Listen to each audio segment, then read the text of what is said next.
السلام عليكم ورحمة الله وبركاته. ازيكم حبايبي الحلوين؟ ان شاء الله النهاردة موعدنا مع حل اهم مسائل الرسومات للصف الاول الاعدادي. المسائل المقالية اللي بتيجي يقول لك حل المسائل بالخطوات. السؤال الاول يقول لك الف باء ج، ده خط مستقيم، قياس زاوية الف باء د دي ب50 درجة، ودال باء ج دي ب2 س. يقول لك اوجد س درجة بكام؟ طيب انا مش عايزك تشغل بالك خالص بالسين، وعشان ما تلخبطكش انا عايزك تجيب الاول قياس زاويه د باء ج بكام. تعال نقول له يا مستر ده انا هجيب د باء ج دي، انا طالب شاطر وعارف ان الزاويه المستقيمه كلها ب 180 درجه.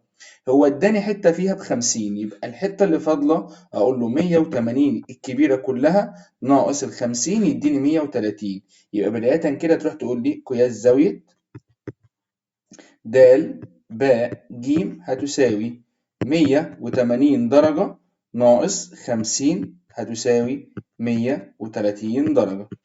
أنا عايزك تسأل نفسك سؤال، هو هتطلع كام س هنا؟ 2 س. طب هو طالب منك إيه؟ طالب س واحدة. خلاص أقول له س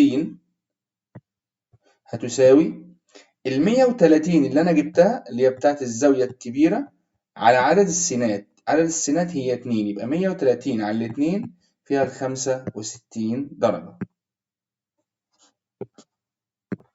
السؤال التاني ألف ميم باء، ده خط مستقيم، قياس زاوية ألف ميم جيم دي ب90 درجة. مادام أول ما تشوف على طول المربع اللي موجود في الزاوية على طول تحط فيها 90 درجة عشان ما تنساش قيمة الزاوية. وأول ما تشوف علامة أي علامتين شبه بعض بينهم شعاع، ده كده زاويتين متساويتان في القياس. وهو بيكون مديك في المعطيات بره كده يقول لك إن ميم د ده منصف زاوية ج م ب، ده معطى. فنقول له كده بما أن أول حاجة نقول له قياس زاوية أ م ج دي تساوي 90 درجة، وميم د ينصف زاوية ج م ب. طب هو عايز مين يا مستر؟ ده عايز قياس زاوية ج م د. ج م د الزاوية دي، فنقول له بما ان م د ده منصف اذا بيقسم الزاويه ج م بقى دي نصين. طيب يا مستر الزاويه الكبيره كلها ب 180 درجه، خدنا منهم الزاويه القايمه ب 90، يبقى اللي فاضله دي كلها بكام؟ ب 90. هنقسمهم على كام؟ هنقسمها على الاثنين. هنقول له قياس زاويه ج م د هتساوي 90 درجه على الاثنين فيها ال 45 درجه. السؤال الثالث هنا ذكر لك إن ألف باء هاء بتساوي 2 س درجة، وهاء باء ج ب4 س درجة، وعايز قيمة س درجة بكام؟ طيب لو أنت خدت بالك إن ألف باء ج ده خط مستقيم، والخط المستقيم كله ب 100 درجة، فنقول له إيه بقى في الحل بتاعنا؟ نقول له قياس زاوية ألف باء هاء، الزاوية دي زائد قياس زاوية هاء باء ج تساوي 180 درجة. طيب هو قال لي 2 س و4 س محطوطة في ال 180 درجة، اجمعهم كده كام س؟ المفروض 6 س، لأن عندك 2 س زائد 4 س ب6 س، دول بيساووا 180 درجة. طيب يا مستر هو طالب منك 6 س ولا طالب س واحدة؟ ما طالما ما دام طالب منك س واحدة فبتقسم على عددهم اللي هو على 6 وعلى 6، يبقى س درجة تساوي 30 درجة. الفكرة اللي بعدها يا شباب إن هو يديك نقطة وخارج منها عدة زوايا. طيب دي بتبقى عبارة عن عدة شعاعات خارجة من نقطة واحدة. النقطة دي وليكن بنسميها نقطة م، خارج منها شعاع م أ وشعاع م باء وشعاع م د وشعاع م إيه ج. عندي مجموعة زوايا متجمعة حول نقطة واحدة بتساوي 360 درجة. تعال نشوف المعطيات اللي اديها لك. قال لك ان زاويه دي كده ب 90 درجه لان حط فيها مربع، فما تنساش تحط 90 درجه. طالب منك قياس زاوية ج م د. زاوية ج م د الزاوية دي، تعال نحددها لك الزاوية دي. طيب عشان اجيب الزاوية دي لازم يكون معايا معلوم الزوايا كلها. فعلا هو مديك زاوية أ م ب ب90 درجة، وب م ج ب50 درجة، وأ م د ب110 درجة. فأقول له مجموع الزوايا المتجمعة حول نقطة تساوي 360 درجة. يبقى قياس زاوية ج م د هتساوي، واكتب 360 ناقص واروح فاتح قوس واجمع الزوايا اللي اداها لي كلها. الزاوية ادالي 90، وكمان اداني الزاوية 110، وكمان اداني الزاوية 50. هنجمع الزوايا اللي جوه القوس 90 زائد 110 زائد 50. جمع كده يلا معايا، ادي 90 و110 200، وكمان 50 يبقى 250. حطها فوق القوس كده وابدا اطرح 360 ناقص 250، يبقى 0 ناقص 0 0، وكمان 6 ناقص 5 1، 3 ناقص 2 1، يبقى زاوية ج م د بتساوي 110 درجة. السؤال الخامس، هنا خط مستقيم أ ب يتقاطع مع خط مستقيم ج د في نقطة م، والميم ه ده منصف، يعني زاوية ب م ه تساوي زاوية ه م د، الاتنين متساويان. طيب يعني ايه يا مستر خط مستقيم أ ب يتقاطع مع خط مستقيم ج د في نقطة واحدة اللي هي نقطة م؟ حد دلوقتي كده انا عايز طالب شاطر ياخد باله فرق ما بين مسألة مجموع زوايا متجمعة حول نقطة ما بين خط مستقيمين متقاطعين مع بعض. أنا عارف نظرية بتقول إذا تقاطع مستقيمان في نقطة فإن كل زاويتان بالتقابل بالرأس مالهم تكون متساويتان في القياس. طيب يبقى الزاوية 120 درجة دي اللي بتساويها دي كده، هتلاقيها اللي بتساويها قصادها دي، وبرضو زاوية دي هي برضو اللي بتساويها دي. طيب هو طالب مني ايه؟ طالب زاوية د م ه، ادي د وادي م وادي ه. خد بالك معايا، د م ه دي فيها منصف اللي هو م ه، يبقى بيقسمها نصين، يبقى المفروض زاوية د م ه دي كلها دي كده ب 120 درجة. 120 درجة يتقسموا على الاتنين، دي تاخد 60 ودي تاخد 60. يبقى نقول له ايه في الحل بتاعنا بقى خطوات؟ نقول له كده 1 م ه شعاع ده ينصف زاوية د م ب، يبقى قياس زاوية د م ه هتساوي 120 درجة على الاتنين هتساوي 60 درجة.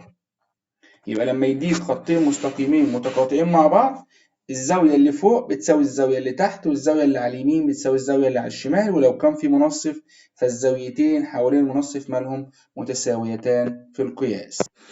نيجي لمسائل حالات التطابق. عندك 4 مسائل، يعني 4 أنواع من المسائل في حالات التطابق، يا إما 3 أضلاع يطابقوا ال3 أضلاع، أو ضلعان وزاوية محصورة بينهما، أو زاويتان وضلع واصل بينهما، أو مثلث قائم فيه وتر وأحد ضلعي القائمة. لازم تكون حافظ على الأقل 2 منهم، عشان ساعات بيجي في الامتحان ويقول لك اذكر حالتين من حالات التطابق.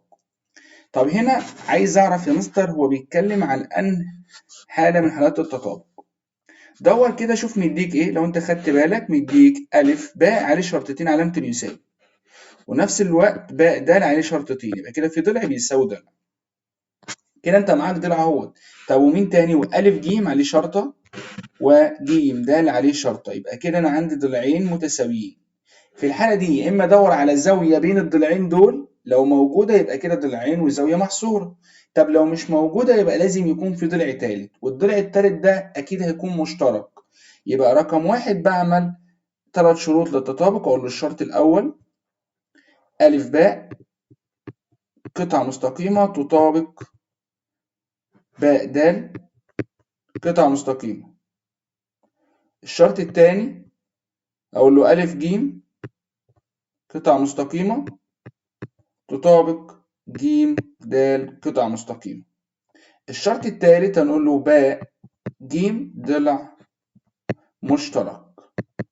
كده 3 شروط اتوفقوا معاك، تقدر تقول له إن المثلث ألف باء ج يطابق المثلث د باء ج. ولو انت مش واخد بالك من الضلع المشترك ده، كده الضلع المشترك بالنسبة لي هو ده الضلع المشترك، واصل ما بين المثلثين، يعني موجود في المثلث اللي فوق والمثلث اللي تحت. السؤال اللي بعده، الحالة الثانية من حالات التطابق، هنا قال لي ألف ج باء ده مثلث ودال ج هاء ده مثلث تاني.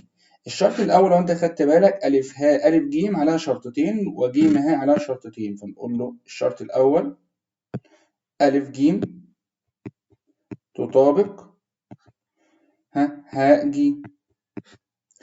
الجزء الثاني ج باء وج د، هنقول له ج باء يطابق د ج. طيب الشرط الثالث بقى، يا اما كده انا وصلت لضلعين بيطابقوا ضلعين، يا اما ضلع ثالث بيطابق ضلع ثالث، او زاويه محصوره ما بين الضلعين. الضلع اللي في المثلث الاولاني بص معايا كده، المثلث ده الزاويه دي محصوره ما بين الضلعين، والزاويه دي محصوره ما بين الضلعين هنا، وان كل زاويتان متقابلتان بالراس متساويتان في القياس. هنقول له الشرط الثالث قياس زاويه الف ج باء تطابق قياس زاوية د ج هاء بالتقابل بالرأس. كده معاك كام شرط؟ معاك 3 شروط. يبقى المثلث ألف ج باء يطابق المثلث هاء ج د. كده ضلعان وزاوية محصورة. خدنا السؤال اللي قبله كان 3 أضلاع بيطابقوا ال3 أضلاع. الحالة الثالثة يا شباب من حالات التطابق، هنا مثلث ومثلث برضو، يقول لك إن الزاوية ألف باء ج، الزاوية دي كده بتساوي زاوية ج باء د، وزاوية ألف ج باء اللي فيها نقطة برضو تطابق زاوية د ج باء، الزاوية دي. كده أنا معايا زاويتين يطابقوا زاويتين، يبقى الشرط الثالث لازم يكون ضلع مشترك أو ضلع واصل بينهم. فنقول له شروط التطابق من هنا. الشرط الأول قياس زاوية ألف باء ج تطابق قياس زاوية د باء ج. الشرط الثاني قياس زاوية ألف ج باء هيطابق قياس زاوية د ج باء. الشرط الثالث باء ج ضلع مشترك. يبقى أنا كده وصلت لزاويتين بيطابقوا زاويتين، والضلع الواصل بينهم هو الضلع ده، ضلع واصل بين الزاويتين، يبقى أقدر أقول إن الضلع ده مشترك في المثلث 1 والمثلث 2. يبقى أنا كده قدرت أكتب شروط التطابق. طيب ممكن يسألك في إيه تاني؟ ممكن يقول لك دي مثلا، خد بالك معايا كده، دي ب3 سم، ويسألك بعد كده على باء د بكام، بتقول له باء د دي برضه هتساوي 3 سم، ولو قال لك دي بكام؟ 5 سم، يبقى دي زيها بكام؟ ب5 سم.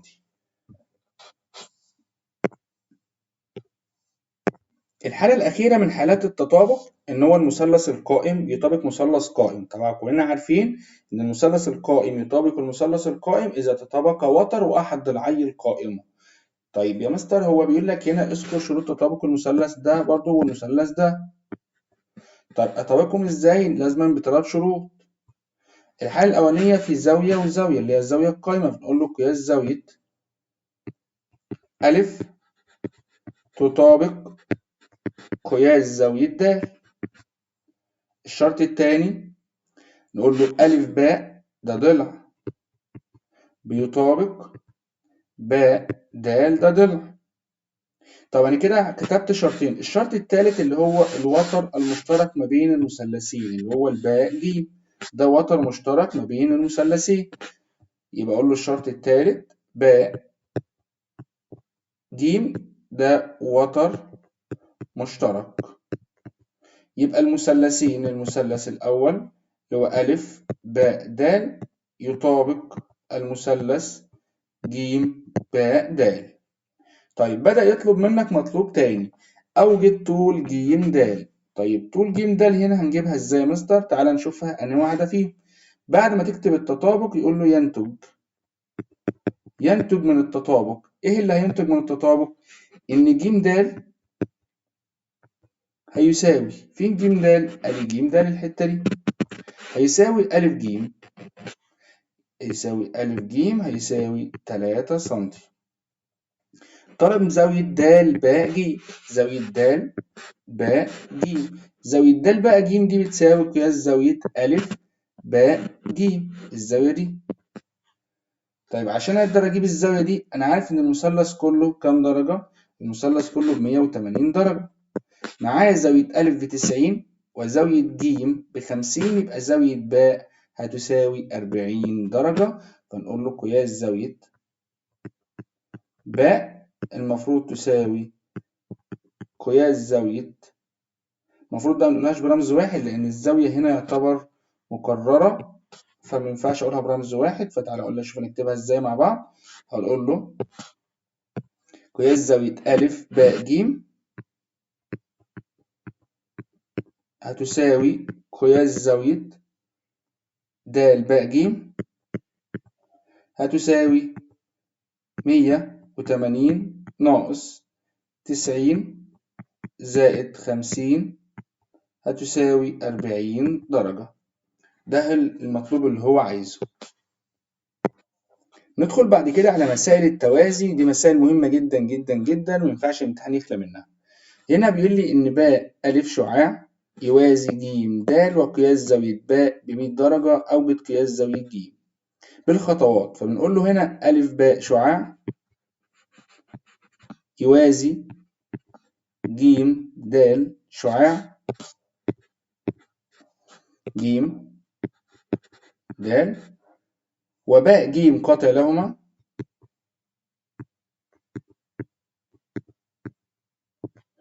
يبقى قياس زاوية ج هتساوي 180 ناقص 100 هتساوي 80 درجة. تقول له بقى زاويتين ايه؟ متكاملتان أو متداخلتان وفي جهة واحدة. ده حرف اليو ب180 درجة. السؤال الثاني حرف الزد، أ باء يوازي ج د وباء ج قاطع لهما، يبقى قياس زاوية باء هتساوي قياس زاوية ج بالتبادل. فنكتب له الخطوات. هنقول له هنا أ باء يوازي ج د وباء ج قاطع لهما، يبقى قياس زاوية ج هتساوي 50 درجة بالتبادل.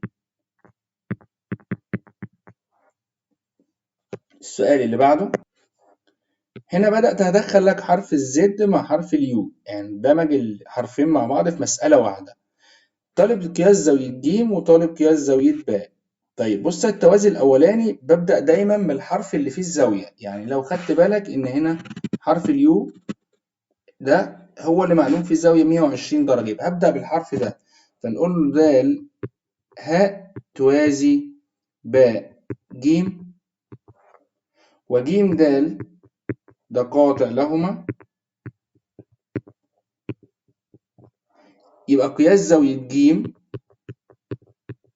هتساوي، احنا كلنا شطار وعارفين ان حرف اليو ب180 درجة، يبقى قياس زاوية ج هتساوي 180 درجة ناقص 120 تساوي 60 درجة. تقول لي زاويتان متداخلتان وفي جهة واحدة من القاطع، تنكتب هنا عشان مهم.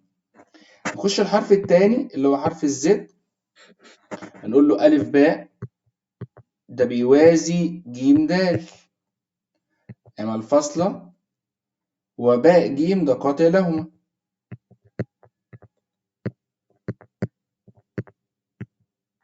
يبقى قياس زاوية باء هنا، نقول له قياس زاوية باء هتساوي، طبعا احنا جبنا دي ب60 درجة، يبقى باء زيها ب60 درجة بإيه؟ بالتبادل، لو كاتبين له جنبها بالتبادل. كده يا شطار نكون وصلنا لنهاية الفيديو بتاعنا. استنوا طبعا الجزء الثاني، هنحل مسائل الأكمل والاختيارات، برضه هتكون مسائل مهمة جدا جدا. متنسوش تدعمونا باللايك والشير، والسلام عليكم ورحمة الله تعالى وبركاته.